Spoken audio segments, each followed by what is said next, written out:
Alors aujourd'hui, je voudrais te donner 3 stratégies pour augmenter ton chiffre d'affaires et je voudrais juste te mettre au défi, te proposer d'essayer ces stratégies-là et de voir si tu es capable de doubler ton chiffre d'affaires en l'espace de 30 jours. Si tu as une audience existante, c'est souvent possible, c'est-à-dire si tu as déjà une base de clients, en essayant même une seule de ces choses-là ou en mettant 2 en place ou 3 en place, tu n'as même pas besoin d'utiliser les 3, tu peux te contenter d'une seule. Moi, je voudrais juste te mettre au défi d'essayer. La première des choses, si toi tu es formateur aujourd'hui, donc si tu proposes des formations en ligne, la première chose c'est de vendre du fait pour vous.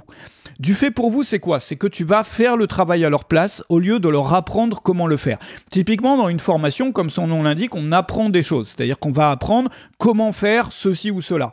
Comment faire, par exemple, du copywriting, de l'écriture persuasive. Maintenant, tu peux aussi proposer aux mêmes clients d'écrire pour eux, c'est-à-dire de le faire pour eux, peu importe la thématique dans laquelle tu es, c'est-à-dire le travail que tu leur apprends à faire dans tes formations, tu peux proposer aussi une offre qui va être beaucoup plus chère que ta formation, dans lequel tu vas le faire pour eux. Il y a beaucoup de clients qui veulent juste le résultat. Il y a beaucoup de clients qui ne sont pas là pour apprendre, ils ne sont pas passionnés par le sujet. Eux, ils veulent juste le résultat sans devoir apprendre. Par exemple, si tu fais une formation pour apprendre aux gens, si tu as aujourd'hui une formation qui apprend aux gens comment composer un morceau de musique. Pourquoi ne pas aussi proposer à côté une prestation de composition sur mesure? Par exemple, pour des gens qui jouent d'un instrument, qui ont un groupe de musique ou quoi, et qui sont convaincus par les infos que tu donnes sur la composition dans tes vidéos et par ton travail, pourquoi ne pas proposer une prestation de composition?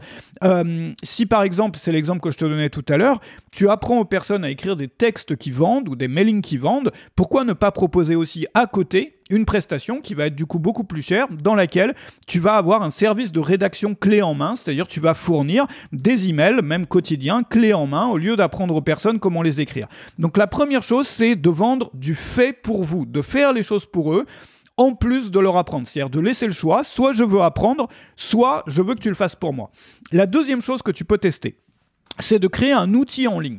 Alors, il y a beaucoup d'outils en ligne qui sont simples à créer à condition que leurs fonctionnalités restent ciblées. C'est-à-dire, si tu restes sur des fonctionnalités ciblées et que tu ne crées pas une usine à gaz, ça peut être relativement facile à créer. La meilleure façon de créer un outil si tu as déjà une audience existante et une clientèle existante, c'est de lister les obstacles qui ralentissent tes clients.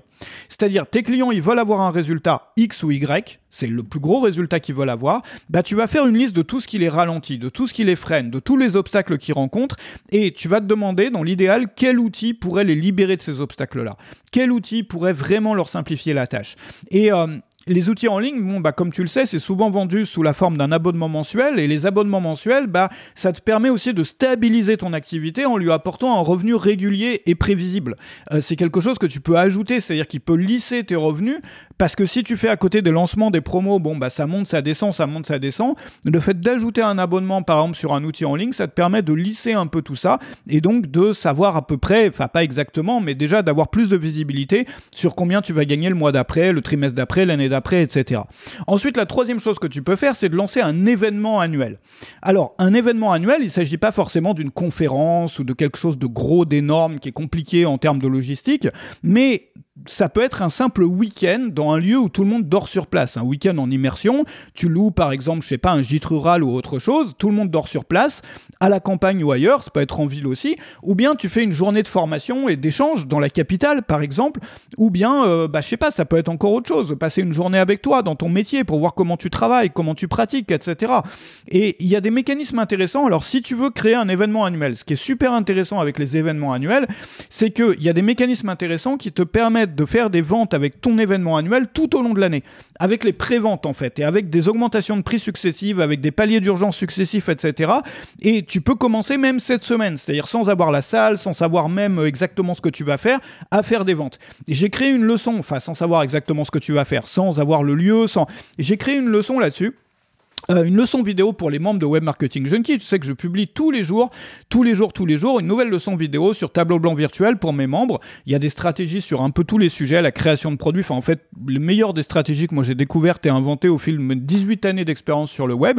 Et il y a une leçon vidéo là-dessus qui s'appelle « Faire des ventes avec un événement annuel, tous les hacks pour vendre des places rapidement ». Donc une fois que tu es membre de Web Marketing Junkie, regarde dans la description si tu ne l'es pas encore, ou bien si tu l'es déjà, tu vas sur l'outil de recherche, tu cherches événement annuel et et tu vas découvrir des hacks, des astuces pour faire des ventes à partir même de cette semaine là-dessus. Moi, ce que je te propose, c'est d'essayer ces choses-là, de me rejoindre sur Home Marketing Junkie. Si tu n'es pas encore là, j'aurai plaisir à t'accueillir, c'est dans la description. Et je te retrouve sur le nouveau contenu de demain, enfin sur le contenu de demain. Excellente journée à toi, salut chez toi.